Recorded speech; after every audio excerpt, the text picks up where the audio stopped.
Here we are in state-controlled Britain, and it's 7 p.m. UK time, and Richard is on an adventure right now. Wonder if you'd like to tell us a little bit about this adventure you started. The adventure. So it's a dry fast. It's the first dry fast that I've ever done. Fasting or wet fasting is something that I do regularly, daily, I guess you could say, but that is intuitively. I tend to eat 1 to 2 meals a day, and that's through lack of hunger and feeling energized from the food that I consume, and the lack of the feeling of requirement for food continuously throughout the day. But a dry fast is new to me. I believe that the benefits far outweigh a wet fast, a standard fast.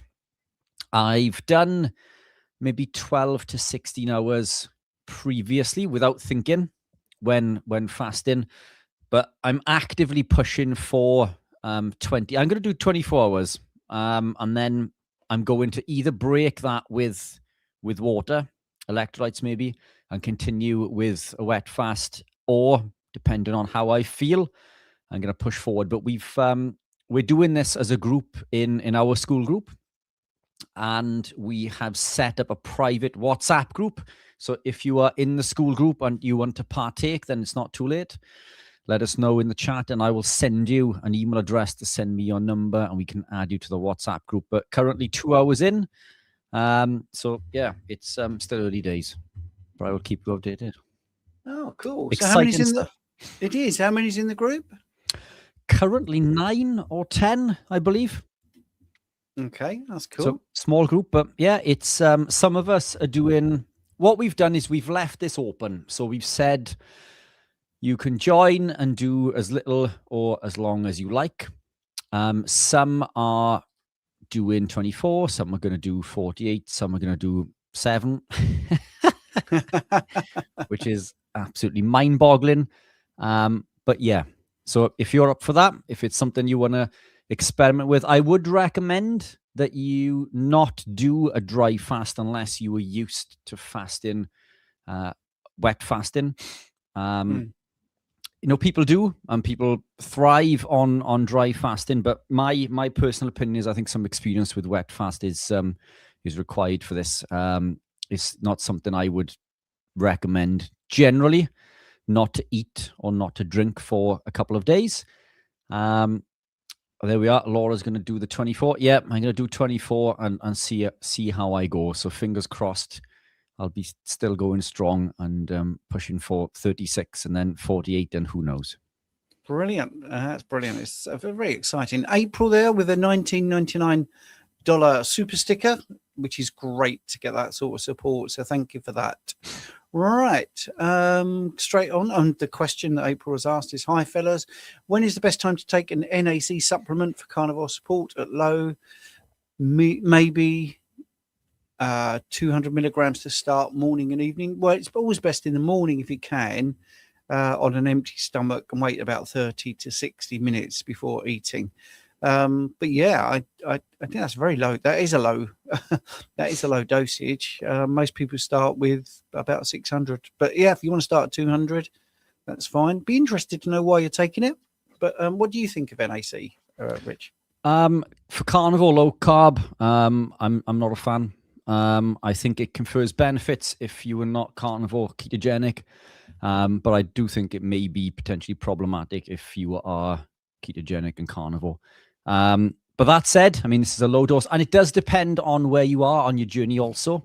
I mean, if April is, I think April is in the school group. Am I right? Yeah. So I think April is potentially within the first year into a journey. So there may be a benefit there, but it's it'd be interesting to see why you're taking that, April. Yeah, I think that I mean, it is a good supplement and it is very well studied. And a lot of people take it to thin mucus, which is, I think, the most beneficial thing from it. But yeah, that's great, and hopefully that answer was good for you. Goody, this is Marek. Good evening. I have been on a carnivore diet for 6 months. Tomorrow I am finishing my 10-day water fast. Oh, well done, including electrolytes and MCT oil from, I guess that's from Richard. What would be the best way to break the fast? With a 10-day water fast, your insulin is going to be very low. So I would look at something fatty and not that much. So whatever that might be, a couple of egg yolks in a very, very small omelette or something like that, or even just some butter just to get you going and before your meal. But what would you do, Rich? Yeah, snap. I think I'd preference the fat, as you suggest, over the protein. Protein's still going to elicit an insulin response, and you're going to, as you say, you're going to be highly sensitive off the back of that. So I would preference fats. Yeah, good suggestion. Cool. And next question. Oh, they're coming in thick and fast. Lisa, can you take orexin with T3 or better taken separately? Well, that's T4 and obviously T3 separate. Yeah, you can take it. You can take it together. That's not a big problem. Be interested in where you've come up with that particular solution. I think that it's an unusual first line treatment. If you tried lots of other things, then and it's not working, then that's something to consider, definitely. But yeah, again, that's a first thing in the morning thing before you eat or even have anything caffeinated. So coffee, for instance, would be a thing to avoid until you've taken those. Anyway, yes, Rich, your thoughts? Yeah, I agree. Nailed it. We're going to get through lots of questions tonight. Are you not in the mood tonight? No. I think we are known for in-depth answers, which is I think is super important. But where we can answer the questions quickly, then let's get through them. We get on to some other questions. Let's okay. Let's see if we can supply the bang for the buck. Okie dokie. That's very good. I'm trying to do it in order that they're there. So Micah's just saying, yo, good to see you, Micah. That's good. Let's have a look. William the Caterpillar 5091. My son has been asked by his doctor to consume more polyunsaturated fats to raise his HDL as a bit low. Is this a good idea? And what will raise HDL safely? Yeah, well, nothing. Essentially, because your body, you can't control the levels of your HDL and LDL per se. There are mechanisms involved, which I'll explain briefly now, but it's the body makes like 80+% of the cholesterol. So it's very difficult to control cholesterol, HDL, LDL, and so on. Triglycerides, it's easier to control with diet per se. But there's no known mechanism, either suggested, hypothesized, tested, or tried as shown in regards to improving or increasing certain particles within the body ever, which may shock a lot of people. Now, what you'll find is when we gravitate into becoming keto and carnivore, we see LDL increase, we see HDL increase, and we see triglycerides decrease. And this is because we've removed plant sterols and plant stenols, which have artificially lowered them previously. So what I'm saying with this is that the body goes back to its natural level of homeostasis. It returns back to its natural physiological level. And what we've done prior to this is artificially lowered it. So it's difficult to say we can't say as such, well, let's eat this to increase.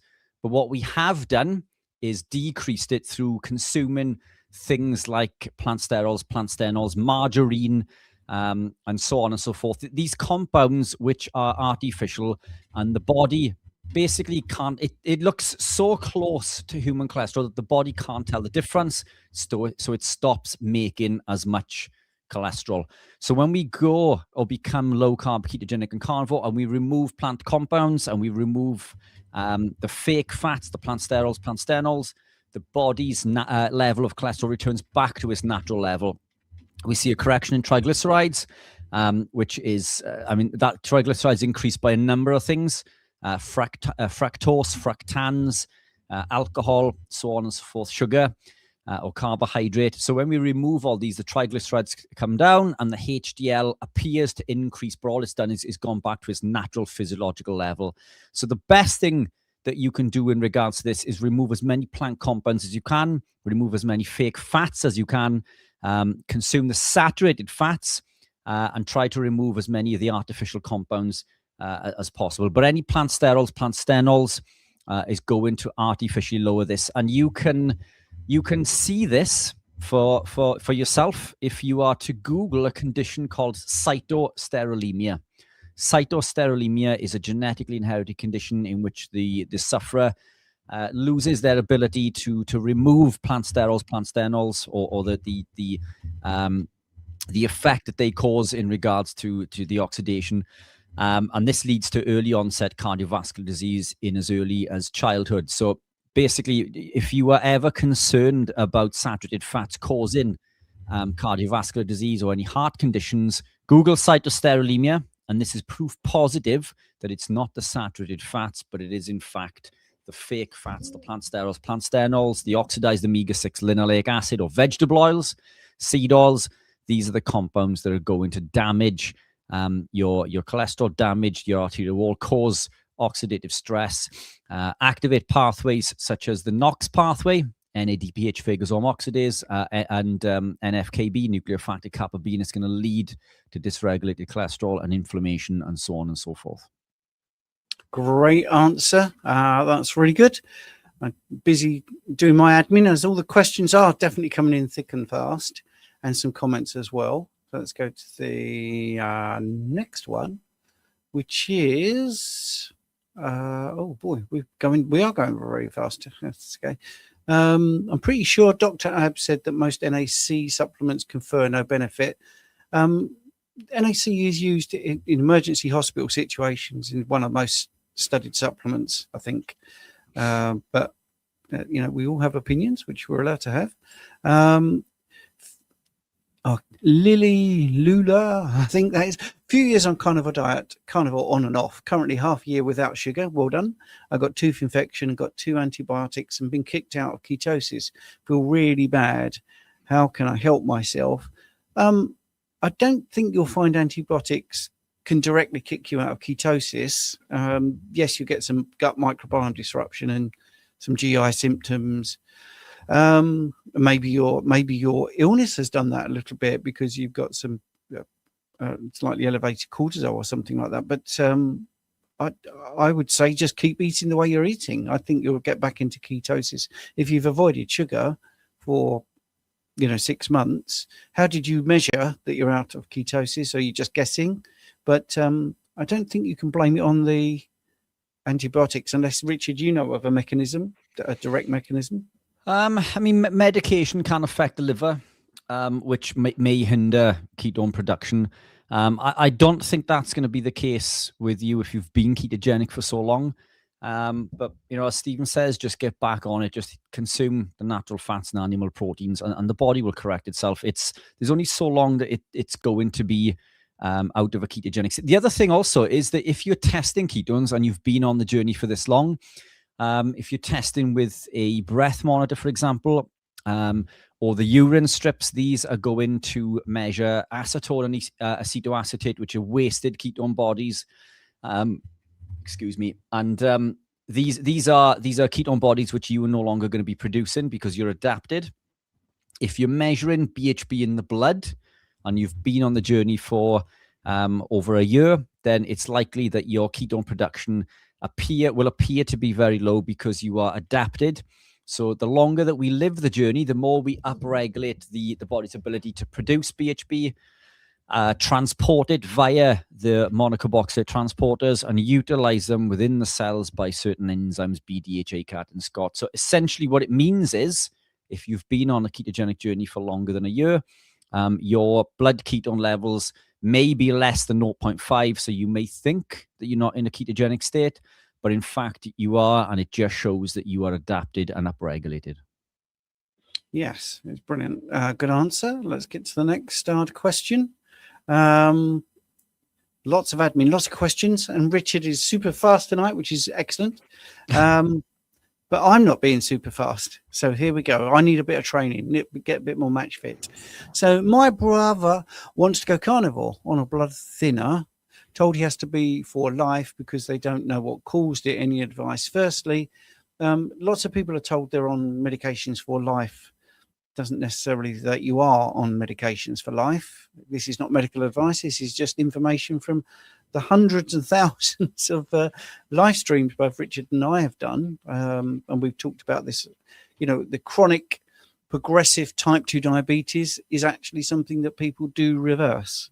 So in saying that, normally if someone's put on a blood thinner, isn't really a thinner, it's an anticoagulant. So it's a preventional treatment because they're worried for some reason there might be an abnormal blood clot, which could be many things without the information there. If they say they don't know what caused it, I'd be interested to know what their diagnosis is, because if we knew it was deep vein thrombosis was the diagnosis, it wouldn't matter so much how that happened. It's just that it has been diagnosed, or it could be a mechanical heart valve. There's loads of, there's many different reasons to be put on anticoagulants. So in saying that, if you are on that medication, you can still go on carnivore.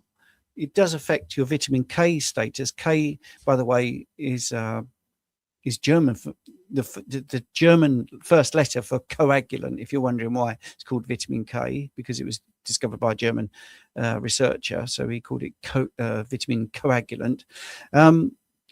So I suppose that would be my only concern is your vitamin K status, and that would, to be honest, Jay Bigger, 14 years, I would definitely want more information to give you any sort of practical advice. But yeah, yes, it's a good question, but the question would be, what was the diagnosis? What is the medication? And is your brother taking other supplements and stuff like that? There is also the vitamin K issues with veg as well. It's not just with carnivore. It's all dietary intake. You'd have to have a look at the vitamin K status. But I'm sure Rich has something to add to that.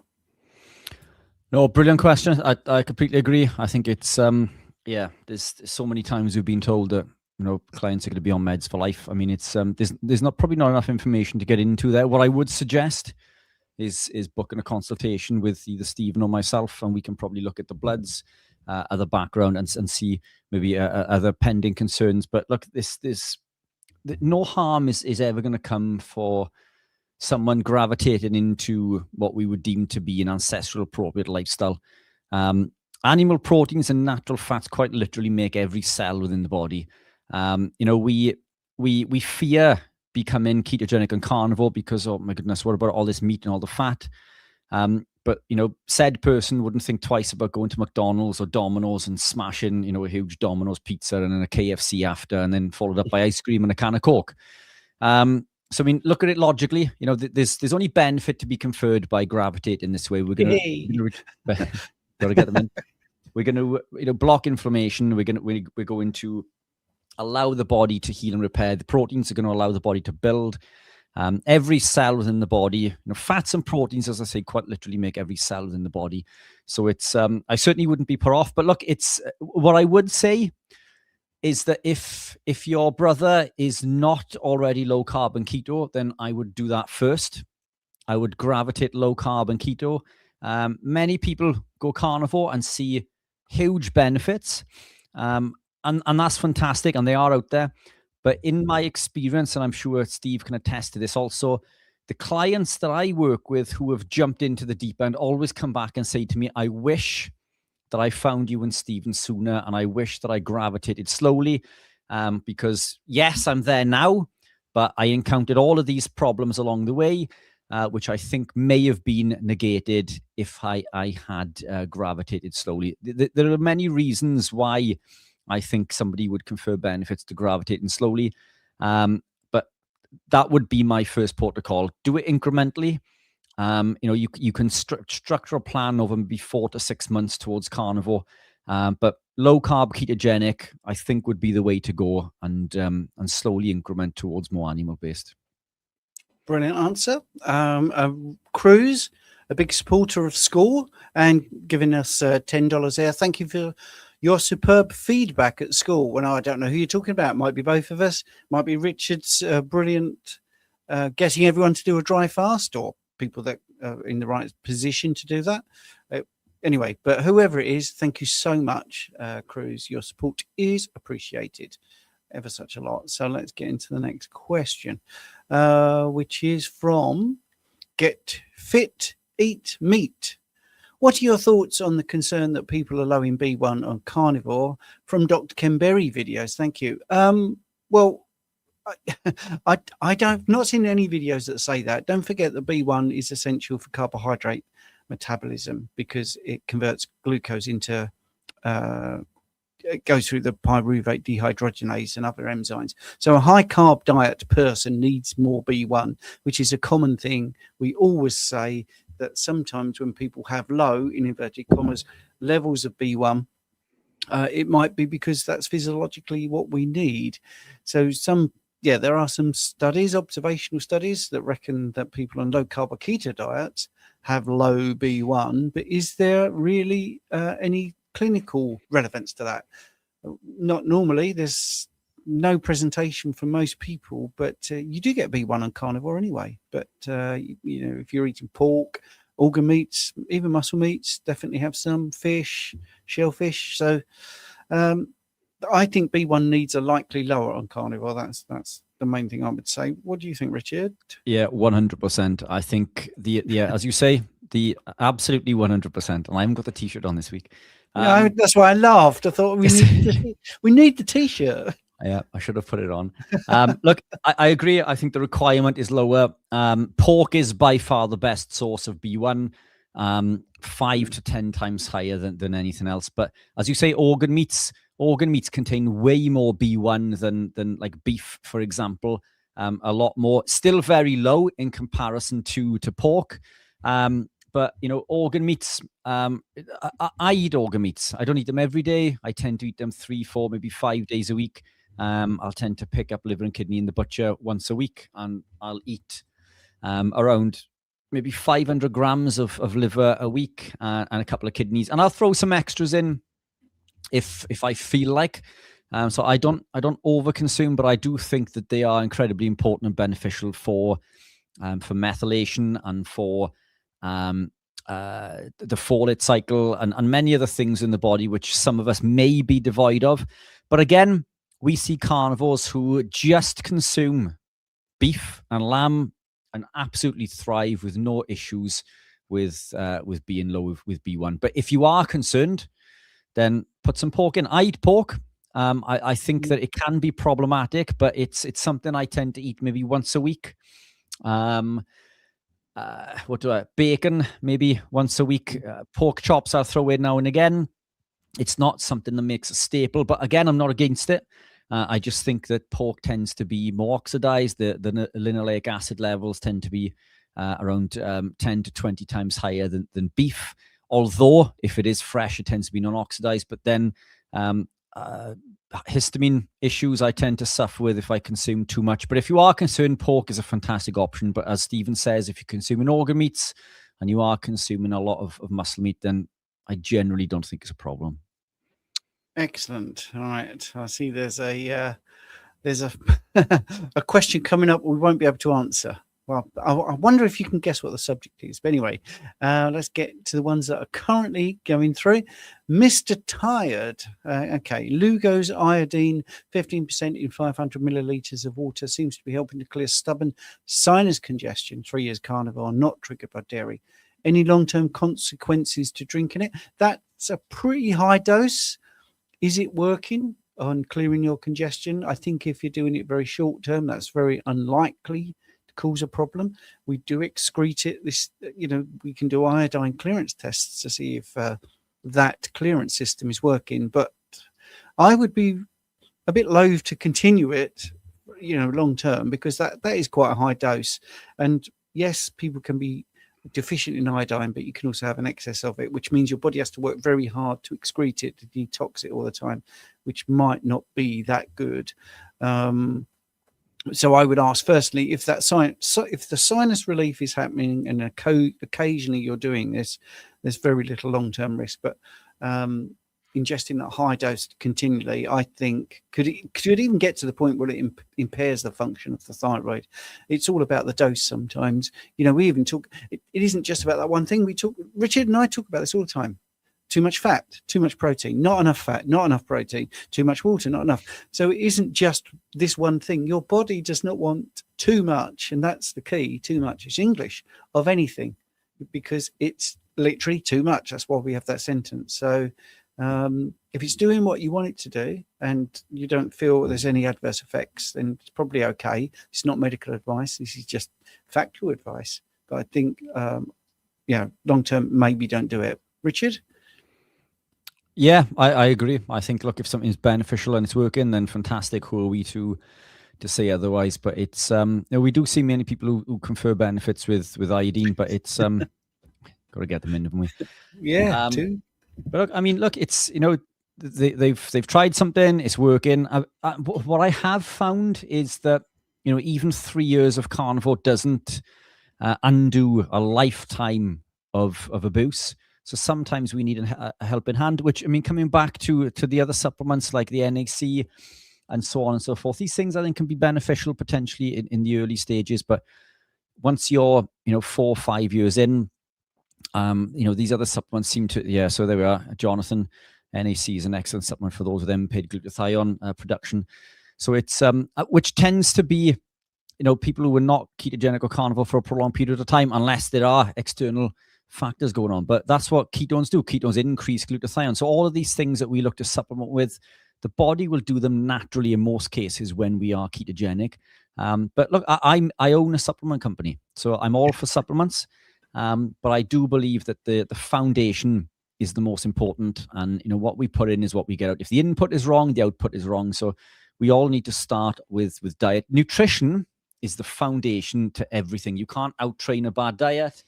But you can certainly mess things up incredibly quickly with a bad diet. So there is a place for supplements, but as you say, Steve, I would look at trying to phase, certain compounds out.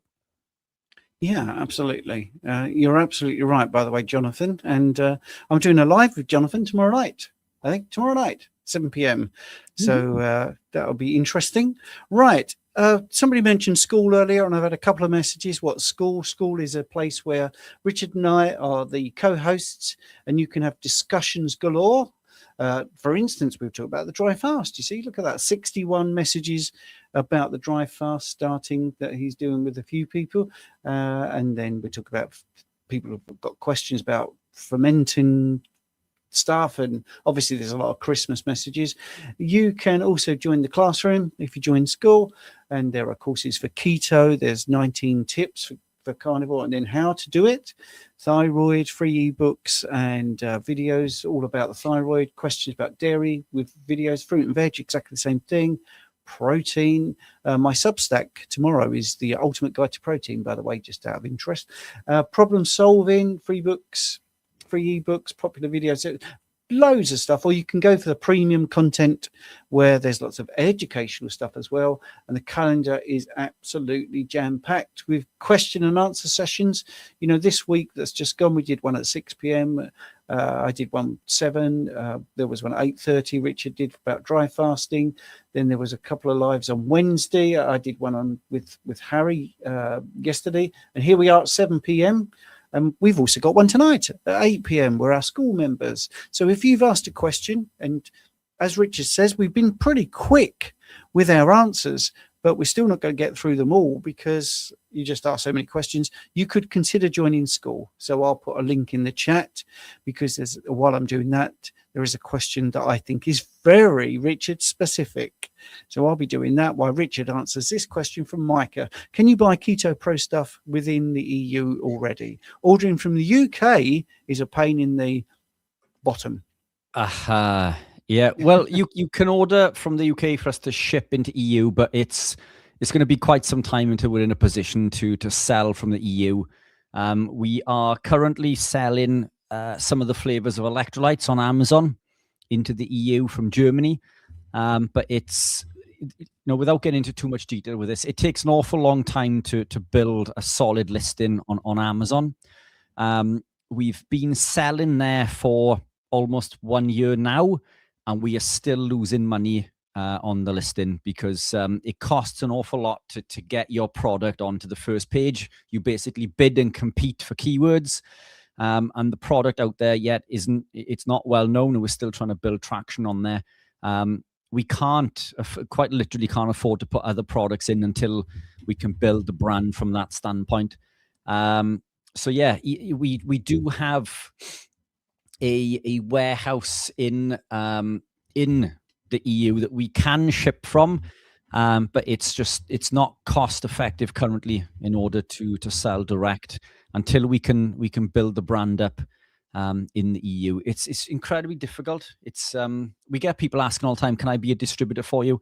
Well, there's MOQs on product and shipping. So essentially, if you want to be a distributor, it's probably going to cost somewhere between 100 and $250,000 to $250,000 for you to distribute. So if you are in that position and you have those finances available and you want to put that into a business and start shipping and supplying to the EU, then fantastic. And we get inundated constantly with people who love the brand, who want to sell the product for us. But the fact is, the MOQs are so large, and it costs so much money, and there's so much paperwork involved with shipping, that unless somebody is in a position to do that, then we can't set up and distribute in the EU. And unfortunately, currently, I'm not in a position to fund that either until we can increase the sales from the Amazon listing. So there's currently 3 flavors in which we have on Amazon Germany. So yeah, help us with the Amazon listing, Mika, and hopefully we can start to build a brand in the EU. Yeah, I would not want to be in your shoes, Richard, with all the red tape and yeah. We won't get into that because swear words aplenty might be coming out. So here's Paul. I live in central Portugal. The oranges that grow in my garden are now ready to eat. Well, that's interesting. I didn't know actually in December that oranges were there to eat. That's interesting in itself. We were in Spain, weren't we, in November, and I noticed that there were oranges in the trees there. Anyway, they're in your garden. They're now ready to eat. Is there any benefit in consuming them? Thank you. Personally, I wouldn't, but Richard. Yeah, look, we covered this last week, a little bit in regards to, so look, I don't eat fruit, but I don't require fruit. At least I don't feel like I do. There is an argument potentially, and it tends to be more for women. So what we've seen recently within the keto carnivore community is many people coming away from being carnivore saying that their T3 is tanked and they're suffering with leptin resistance and so on and so forth. And the presentation, which is recorded and on Stephen's channel and my channel, Paul, if you want to go back and look at this, we did do a 30-minute presentation on it. Was it last week, Steve, I think, or the week before? Yeah, last week. Yeah, last week. So it will be easy to find. But there is an argument for which, if you live in a warmer climate like Portugal, that the higher UV index could potentially lead to something called reductive stress, which is the opposite to oxidative stress. So what is possible within the carnivore community is that we can suffer with too low reactive oxygen species. So reactive oxygen species, or ROS, is a bad thing when it's overexpressed, and that's what we call oxidative stress. When we are ketogenic and carnivore, we correct this, and we tend to operate between an upper and lower limit, because reactive oxygen species is essential, by the way. It's critically important. It's a signaling molecule that we do need. Just like glucose is essential, cortisol is essential. All of these things are essential, but what we want is the correct amount, and we don't want too much, but we also don't want too little. Now, if you live in a warmer climate and you're exposed to a higher UV index, the higher UV index increases melanin. This can quench or suppress reactive oxygen species, which can basically lead to reductive stress. So fruit if we consume it, can cause reactive oxygen species through the Haynes pathway. So it's in glucose, it's the Amadori product, or the Amadori reaction. It's a Haynes reaction from fructose. This can lead to reactive oxygen species and basically increase reactive oxygen species. So now we operate between an upper and lower limit. This is why fruit comes into season in the form of berries in the UK towards the end of the summer, as we're suffering with higher UV index there. But again, we're lucky if we get 60 days of sun a year. In Portugal, it's probably the other way around. You probably get closer to 300. So you're exposed to a higher UV index for a prolonged period of time. And this is probably why the fruit is staying in season. So yes, there is potentially a benefit. I see it more with women. This reductive stress can also exhibit the same signs of low T3 and leptin resistance, by the way. Although there is an argument that there is no leptin resistance or low T3, it's just basic what's the word I'm looking for? It's a natural physiological level from being low carb, essentially. But still, there is an argument for that. So it's your call, Paul. I don't consume fruit. I don't think Steve does, but it does seem to be more of an issue when it comes to women when they're exposed to higher UV index for a prolonged period of time. Right, that's excellent. Let's get to the next question, which is about skin. Let's get rid of that Keto Pro one. We just done that. So skin, yes. Nuria, with skin issues like eczema, can it get worse when going carnivore before getting better, like some kind of carnivores say had happened to them? Well, yes, exactly. Anecdotal evidence is evidence. I definitely have seen this more often than not. And I think there's a multitude of possible reasons. We call it oxalate detox, for instance. So I've actually had it. For those people that think there isn't such a thing, I was in your camp. I wasn't quite sure. I was a little bit cynical about it until I had a great big oxalate crystal come out of my eye. Well, actually, there was a blockage up here. We could see it, and then it came out. So there we go. I also think things like histamine can cause an issue with skin. And even the gut microbiome shifting, because the skin comes from within. Richard, I think, actually had this. So nothing beats first-hand experience. So I'll hand over to someone that's had that experience. Yeah, brilliant answer, Steve. And yes, is the short answer for a number of reasons, all of which Steve has just listed there. But it's, the body will go through a detox. But as Steve says, healthy skin begins from within. Eczema, dry skin, acne, all of these things essentially come from intestinal permeability. So once we become ketogenic and carnivore for a prolonged period of time, this will heal the gut and it will generally fix these problems. If you are strict keto carnivore and still suffering with these issues, then as Stephen says, oxalate dumping, oxalate detox, histamine. So it could be the body releasing oxalates that have been stored for a number of years. You can offset this with a potassium citrate supplement. Potassium citrate has a high affinity to increase the calcium binding to the oxalate and allow it to remove from the body. If it's histamine, you could incorporate some organ meats, particularly kidney and liver. The kidney is going to help with diamine oxidase, which is that's going to help combat the external form of histamine, so the histamine that you're consuming, which could come from seafood or ground beef or minced beef. Very, very high in minced beef, because when we grind or mince the beef, we increase the surface area. The bacteria now feeds on the histidine, and when it does this, it creates histamine. So we're consuming high levels of histamine.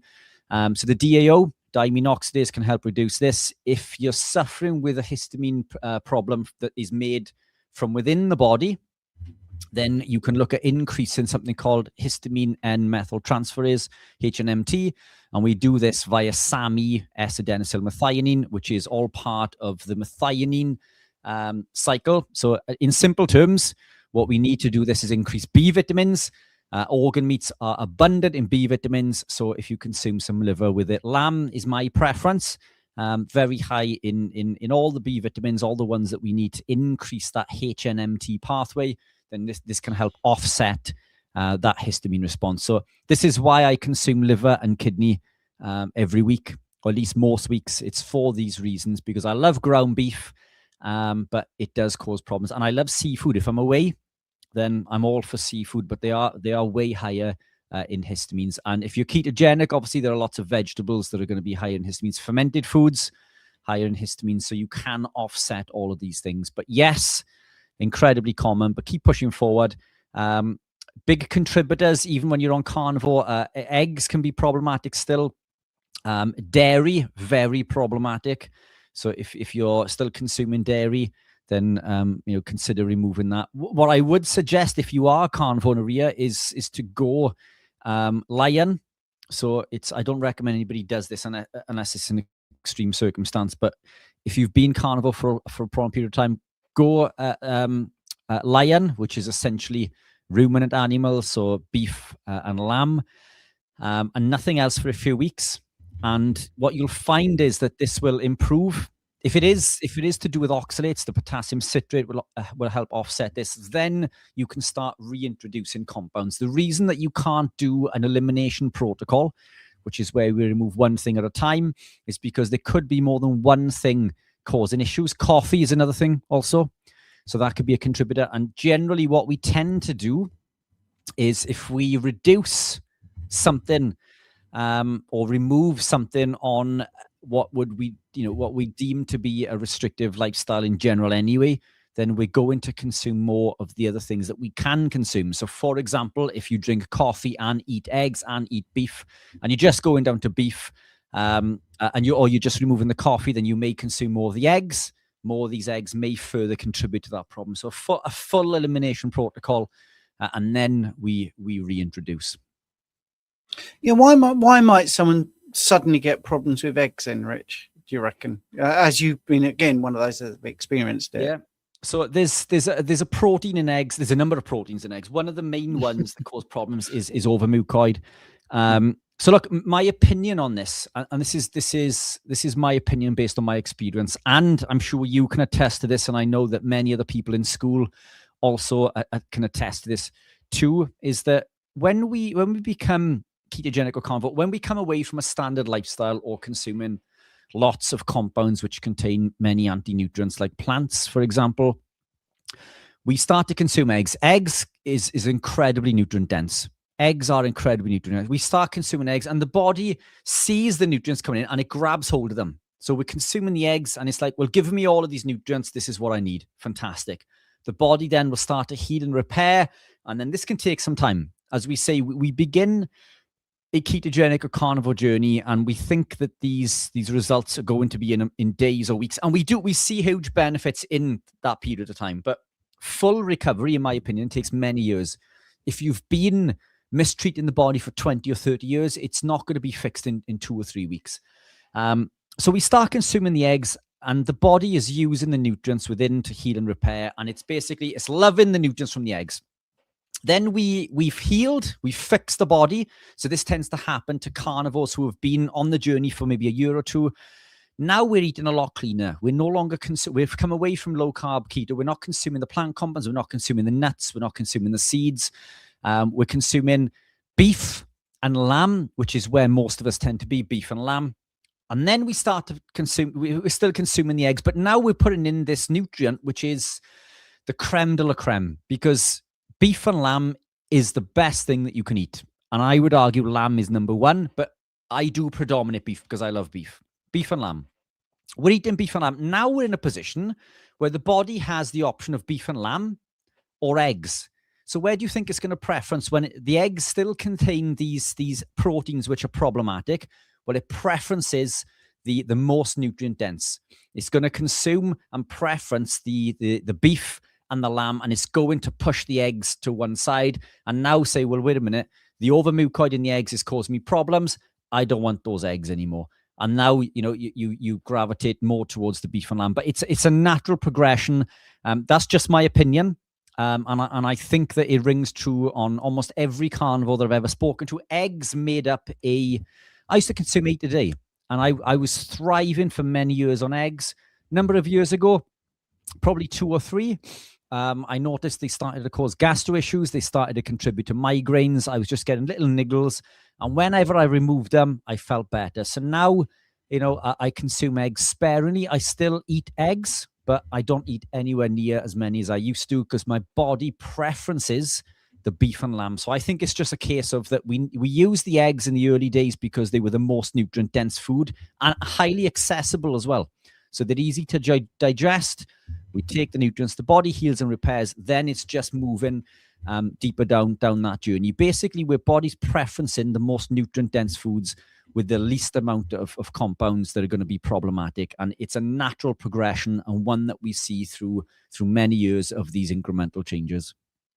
Brilliant answer, as always. Come on, Richard's channel. 3 more people to get up to 100 people viewing on his channel. Come on. Right. If you're watching on my channel, well, we're on 178 in total at the moment. X, the platform X, is doing well for me. I've got 10 on X and 71 on my 75 on my channel. You see, and it's going up. Anyway, right. David Wright, $20. Thank you so much. Merry Xmas. Thanks to you, the both of you. I've learned so much. That's very kind. Yeah.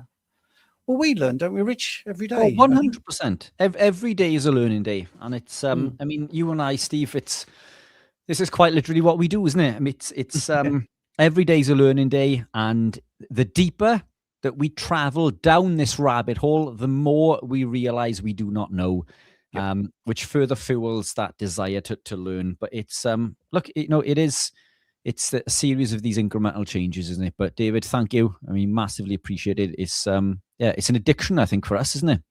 This this teaching and learning.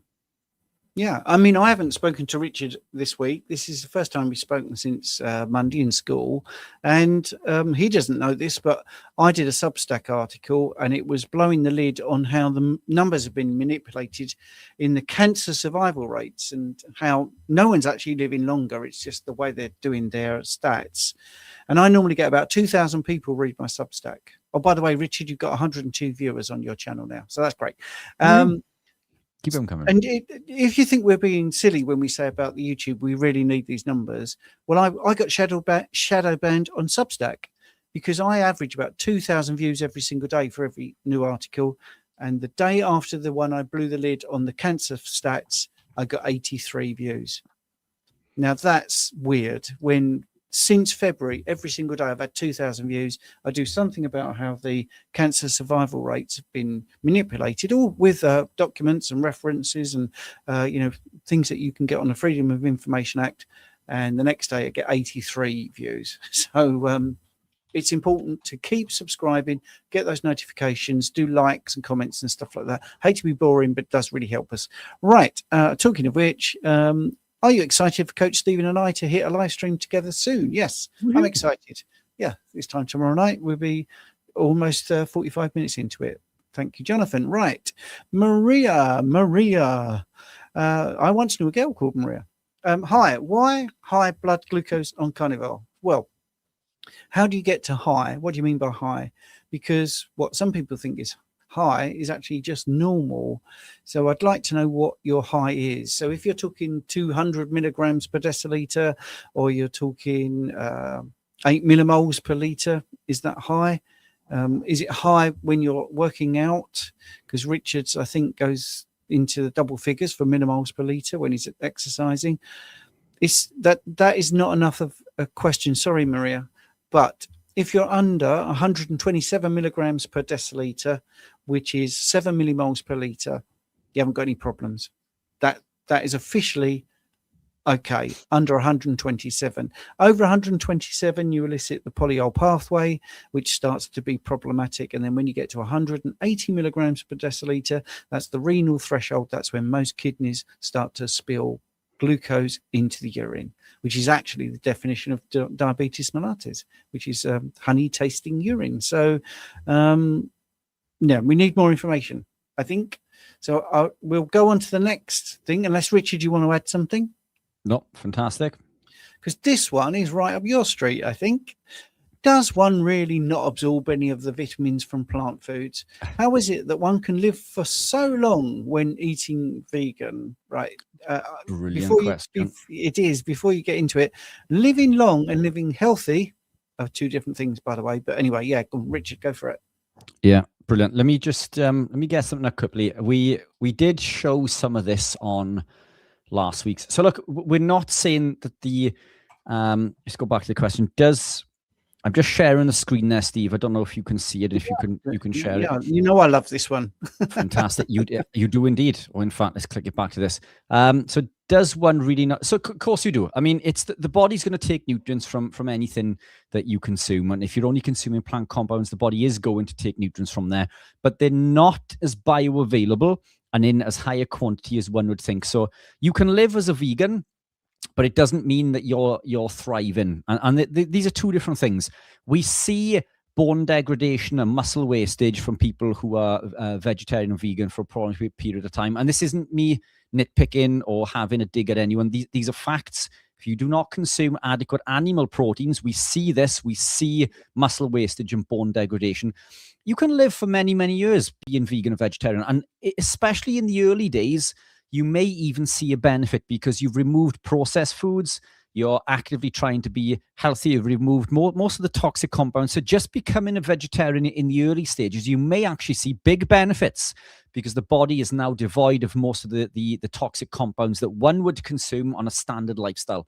Now, the issue with going vegan long-term is that, and there are three reasons that one would go vegan, in my opinion. One is for health.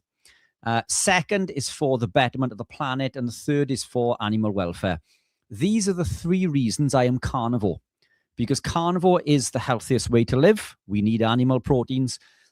We cause less damage to the planet through regenerative farming. Stephen and I support locally sourced animal proteins from farms.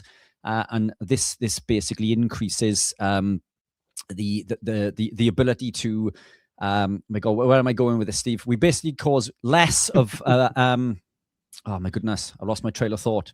Where am I going with this? It lowers the damage to the environment because we sequester the carbon. That's where I'm going. So regenerative farming is carbon negative. We sequester the carbon. So this actually reduces any potential concern to contributing or damaging the planet. And that is a fact. So if you support regenerative farming, you actually increase the planet's ability to heal then, if you like, if that is a problem. And then what was the third? Animal cruelty. So a vegan lifestyle will cause at least 21 times more death. And that is a very conservative number, by the way. And this is carried out by Stephen and I's own research. At least 21 times more deaths than somebody living a strict carnivore lifestyle who consumes only beef, for example. And again, that is a fact. So if you're vegan and you're doing it for those reasons, then go carnivore, because a true vegan is a carnivore. We can get into the stats behind this again. Anyway, let's back to the original question. So yes, plants do contain nutrients, but this is a list of essential nutrients, which I would deem to be not just optimal for health, but optimal for life in terms of being as fit and healthy as you can. But let's go with optimal health. All of these, there are more, by the way, but these are found in abundance and are as much as 100% bioavailable, found in animal proteins. Now, I'm going to click the button, and then I'm going to remove the ones which we cannot obtain from plant compounds, like at all. So when I click the button, more than half of these essential compounds have now been removed. We cannot consume things like vitamin A, for example, does not exist in plants. The vitamin A form in plants is beta carotene, and this is a precursor, and it's not the active form of retinol. And to consume such can cause issues with thyroid problems, because we will use T4 in the conversion of beta carotene into retinol, and so on and so forth. There are many reasons. Anyway, so these things and vitamins and minerals that we find in plants are not actually in human form. Anyway, we've just removed them. So many are not found in plants. But what if we are to remove the rest of these, which are less than 50% bioavailable? Now, bearing in mind, as much as 100% bioavailability is found in animal proteins. So when I click the button now, we're going to remove the ones which are less than 50% bioavailable. And what this means is, when you look on your Google machine and something says, well, a plant contains this amount of a certain compound, the reality is it's a lot less. Anyway, let's click the button and see what we're left with. We're left with vitamin C. So the bioavailability on these plant compounds, and the reason is, for example, vitamin B3 or niacin is bound to niacin, the pyridoxine is bound to pyridoxine glucoside. and the folate is in a poly form and not the mol form, and so on and so forth. And when it comes down to vitamin C competes with GLUT4 for the process and absorption of glucose. So if we live low carb, our requirement for vitamin C becomes less. It's also used to convert non-heme iron, which is a type of iron that we would find in spinach, for example. So when we eat spinach for iron, it's not the active form of iron, and the vitamin C is required for that conversion. The conversion is very low, by the way. So it's used to convert the non-heme iron from its ferric form into its ferrous form. If we are consuming animal proteins, we obtain all of the iron that we need, therefore, again, lowering our requirement for vitamin C. It's also used in carnitine synthesis. Well, animal proteins are very high in carnitine, so we don't need it for this. And there are others. So essentially, our requirement for plant compounds is 0. So all of our nutrients can be found in abundance in animal proteins without question. But that's not to say that they can't be found within plant compounds. We're not saying that you can't live on plant compounds, and we're not saying that they don't contain nutrients, because they do, but they're far less bioavailable, and they come with a whole host of plant toxins. So yes, you may be obtaining this much of said nutrient, but you're also consuming lectins, which are causing intestinal permeability, phytates, which are blocking the absorption of things like zinc, iron, and magnesium, which are essential for things like testosterone production and energy production, and neurotransmitter production, and so on and so forth. So when you consume a plant compound, you're directly inhibiting the body's ability to process and absorb these nutrients, which it required for things like methylation, neurotransmitter production, testosterone production, and so on and so forth. So if you want high quality nutrients, consume your animal proteins. Brilliant. Thank you very much. And lots of people in the chat saying they used to be vegan and it deteriorated this, that, and the other, and carnivore has fixed it. Okay, Get Fit, Eat Meat is giving us $10. Doing well on the super chats, Richard, tonight, and really appreciated. And like I say, people watching on both channels, it's really good. So Get Fit, Eat Meat is saying, thank you for answering my questions. I find relief in all your talks and information. Yeah, that's one of the things that we do. We try to get these myths that are going around and dispel them by giving you some anecdotes. Yeah, they're real things, because that's what it's all about. Clinical presentation of people. We give you the science as well and the mechanism, and we are very fair and reasonable. When Richard and I did that thing about difference between vegans and carnivore, we always erred on the side of, let's not exaggerate, let's make this as clean as we possibly can. And even doing that, the 21 times the amount of animals die to feed a vegan for a year was pretty shocking, I thought. And then we didn't even really get into the environmental stuff as much as we could, food miles. I remember looking at a photograph of Greta Thunberg, or whatever her name is, on a train, and she had all her food out for the day, and it was all in plastic for a start. That was the first thing. And it was grapes and it was bananas and all this sort of stuff. And I did a very quick calculation of the rough food miles for that table, and it was 2.5 times around the world.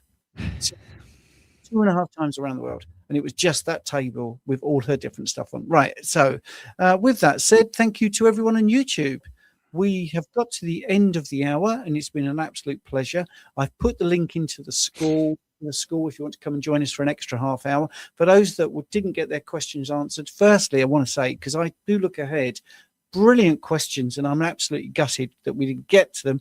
But that's why we're also getting somebody thanking us for answering their question, because we try to answer it fully. So there's ways around it. If you're going to join us next week in State Control Britain at 7 o'clock, get your question in early. You can do it. You can even put your question the day before, because I always post this on a Saturday. You can put your question in the comments. And the other way to do it is to join Skool and take your question over there, and we'll try and get to it tonight. We've got 30 minutes there. And then tomorrow night at 6 p.m, we do another Skool one. I'm in there on Wednesday, even though it's New Year's Day, but it's a little bit earlier. So your questions will be answered. But anyway, yes, YouTubers, if you're not interested in all that, thank you, and we'll see you next week. Thank you all. Brilliant questions as always. Yep. Hope to see you.